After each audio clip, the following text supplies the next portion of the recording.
Welcome to Kenton's videos. Enjoy the video.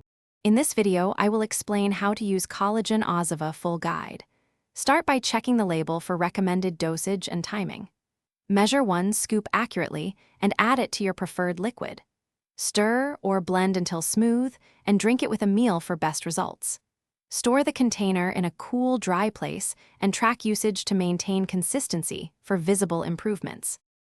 Use cool or room temperature liquids to preserve nutrient quality and flavor.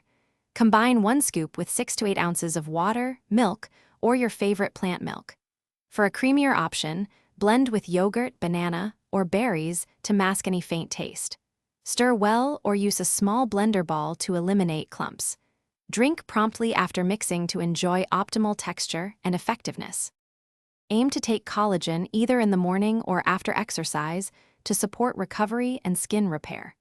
Pair your drink with vitamin C sources like citrus fruits or strawberries to enhance collagen synthesis.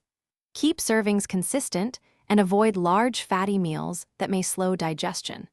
Monitor how your body responds and adjust timing slightly if you notice improved results at a particular time of. Thanks for watching. Consider subscribing if we helped you.